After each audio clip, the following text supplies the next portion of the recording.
All right, let's do some second dagger work.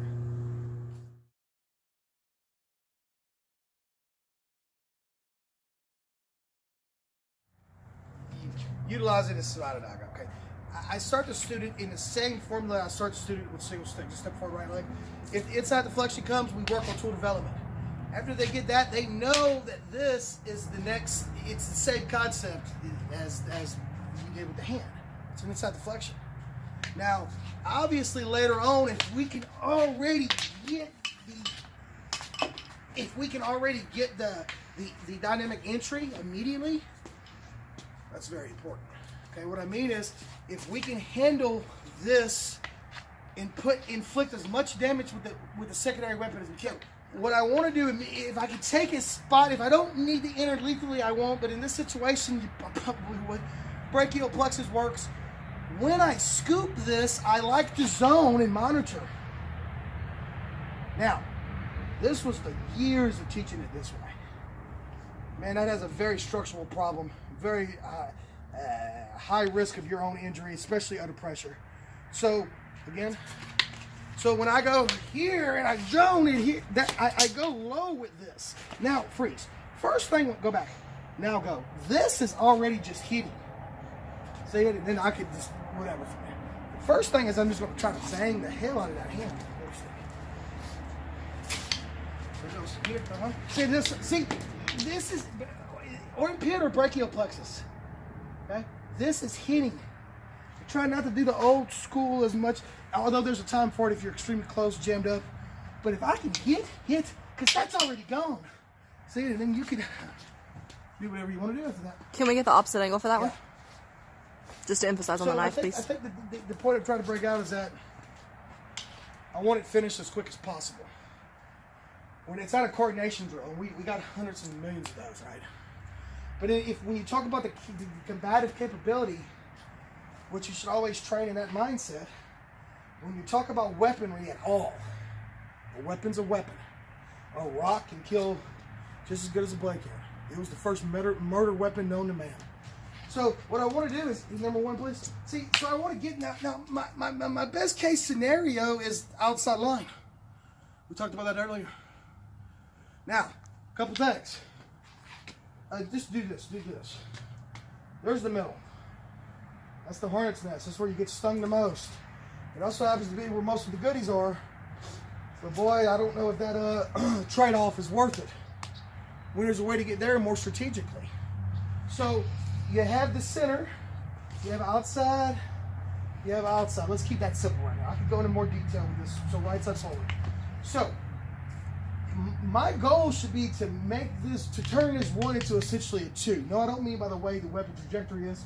I mean that a two, automatically, if I have no weapons at all, kind of go 40% with the two. Keep going. That's without anything. I just stepped in. Oh, one, go 50% with one. Ooh, I don't think I could do it. I don't think I would try to do it. Now just go. Hell no. Right? So the point is to turn this into where I can get to the thing. So the first way to do it is this. Go. Do it again. Then go. Yeah. So see, I'm going to spike it. See? That's into the structure. That's the first way. So slow motion. What I'm trying to do now, this is a very sneaky shot. I've been doing this. This is probably my oldest technique in my FMA history.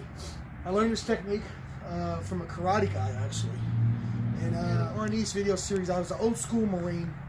But he called it the spike, and I still actually teach this. Not only do I teach it, I've got a whole series on it. It's in the Magalhook Collie video series.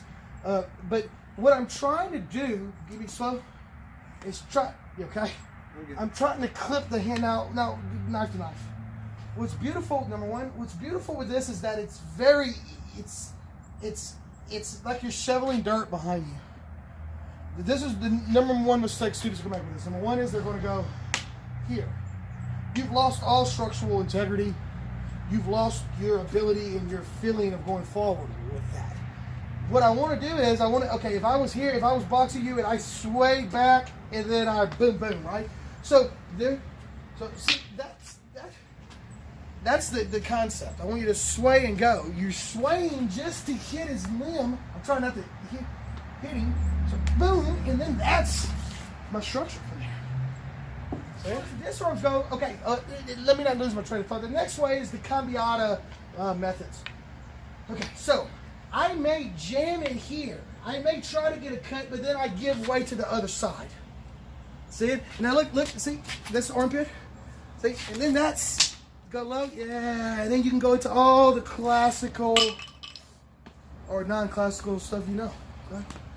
So it's the cambiata series here, and again, so yeah. So would you talk about the spike or the cambiata? The spike. Oh, yeah, the spike. So when I do it, I'm trying to hit the hit. Okay, you can see the grimace on his face. So I sway back. Now what I like to do is check. When we talk about edge weapon, it's called a press cut, but I like to call it a pin or a check. See, that's in and in. See it? So this is where now this would just hopefully this would be, and you know, traditionally the daga was a lot longer than the knives we use today. This is more of what we would carry. But with body mechanics, you'll still do okay? You'll still do the job. Now, to add the disarms, there are many from here. First one is I'm just going to cut him through and open him back up to the pinning position. Again, this is primary. Knife comes, primary. Okay. Now I use the stick and I just press it out of there. I don't even worry about, see, this would be it. But see from here, see, yeah. And then you can go into anything you want to do. All right, so the cambiata. First thing we're going to do, we go one switch it. That's the first way I teach my students, one switch. So if I go here, I go one switch. This is loaded and cocked and ready. Okay? Now,